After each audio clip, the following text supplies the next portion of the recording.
Hello, everyone. My name is Christian. My topic today is standardized testing. And my proponents claim this is standardized testing as a measure of student preparedness and educator effectiveness has significant negative effects on education. And I'm going to argue that this is untrue. A few of the main claims are multiple choice tests don't measure a student's ability to perform on real learning tasks. Standardized testing negatively affects educator quality, and teachers may cheat to boost test scores because of the pressure to have good performing students. In terms of the first claim, standardized testing negatively affects student learning. This is untrue. Multiple choice tests, or my proponent argues that multiple choice tests don't measure a student's ability to perform on real learning tasks. However, this is false because standardized testing measure knowledge and skills students learn in schools, not their ability to learn the skills. Standardized aptitude tests, however, do predict how well students will perform in subsequent educational settings. There is a lack of evidence to support this claim. The argument that standardized testings are not although there is evidence to support that the high stakes testing causes teachers to narrow their curriculum, there is no evidence to support that this negatively affects student learning. Standardized testing actually promotes the teacher's prioritization of certain subjects over others, depending on their importance. And there have been studies to support this, such as that standardized tests are not narrowing the curriculum. They are focusing it on important basic skills all students need to master, according to a study in Education Policy Analysis Archives. Standardized testing have a positive impact, actually improving the quality of curriculum while raising student achievement. And in 2012, Neville Bennett at the National Foundation of Educational Research supports that students tend to perform better with a narrow curriculum. 93% of his studies on student testing, including those of large-scale and high-stakes standardized tests, have found a positive effect on student achievement. And this is over a 100-year analysis completed in 2011 by Richard P. Phelps, who was involved with that study. My proponent's second claim that standardized testing negatively affects educator quality is also wrong, because standardized testing improves teacher quality. Most teachers actually acknowledge that the importance of standardized tests do not compromise their teaching. In 2009, the Gates Foundation surveyed teachers, and 81% of public school teachers said that they realized that testing was important and a measure of their academic achievement, while 27% said that they were very important and absolutely essential. And my proponent's third claim that teachers may cheat to boost test scores because of the pressure to have good performing students has been proven to be wrong by research that has been conducted, because cheating by teachers and administrators on standardized testing has been rare and is not a reason to stop testing America's children. The fallacy of presumption and hasty generalization has been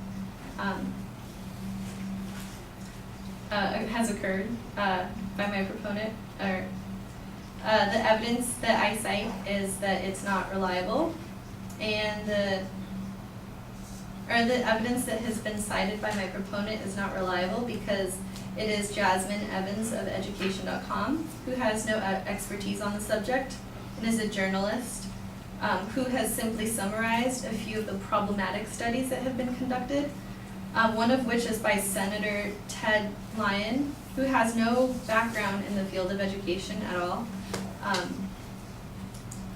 The U.S. Department of Education Office of Inspector General said in 2013 that an investigation found no evidence of widespread cheating on the DC Comprehensive Assessment Systems test, which is a nationwide test. It is likely that some cheating occurs, but some people cheat on their tax returns also, and the solution is not to abolish taxation. In conclusion,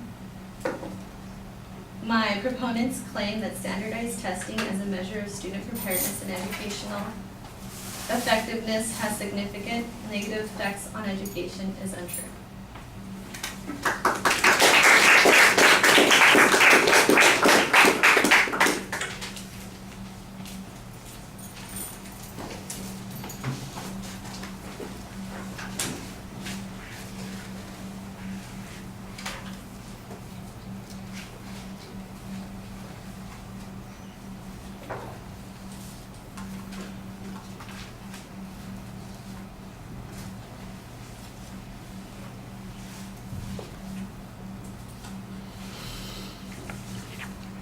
All right, structurally everything is fine. On the first point, you've got an immediate counterclaim that says it's untrue. You then talk about the value of multiple choice tests, but it sounds to me in that section like you are either talking about aptitude tests as opposed to tests of knowledge, but there's no evidence citation on this. There's some suggestion that they work differently, but I'm not sure which kind it is that the advocate was talking about and whether or not you're talking about the same kind. I think that's a little bit problematic.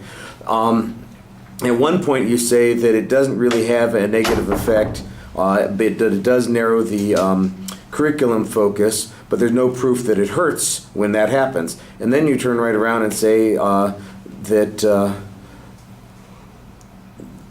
that the students have had this narrower curriculum, and there's actually a benefit. I like that. I thought that makes a little bit more sense, but it's the benefit to the educators that shows that there's some help that comes from focusing in that situation. I think that needed to be explained a little bit more.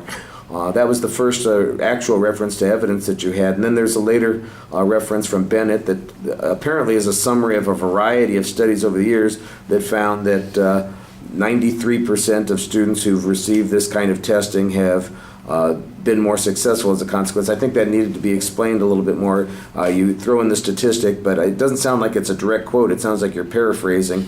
And then it turns out that some of that is not from Bennett. It sounds like it's from Phelps, and I couldn't tell which was which. So I think you need to distinguish the evidence a little bit more when you're making the argument. On the second point, educational quality, I thought that you had a simple answer on this one, and that is that the teachers think it's important to educational quality to have these kinds of standards, and some of them think it's exceptionally important. That seems like a reasonable claim. That's a good counterclaim. I have no idea what the advocate's proof on this point was and whether or not they had any grounds for believing that it's true, so there's really no discussion that the advocate's grounds or warrant on this particular point, just the counterclaim that's being presented. On the last point, I think you've got a good argument here, but you don't make it very clearly. The example that the advocate cites about schools that are cheating, I think the point that you're trying to make is that this is a hasty generalization, it's an unusual case, and we shouldn't be reasoning from that. That's, but that should be a little bit clearer. Instead, we got a criticism of the journalist who is reporting on this research and a knock on, Senator Ted Lean, who has no background on this issue. I don't know what the senator's background is. It's quite possible, for instance, if they're a state senator, that they sit on a committee that regulates schools, so they may very well have background on it. I just have your say-so that they have no background on it. That's an assertion on your part. To me, the more useful evidence later on is the more general evidence that you had on the one test that said there's no evidence of widespread cheating. There's an acknowledgement that cheating exists, but it's not any more than you would get in any other context, and I thought you explained that reasonably well. All right, thank you.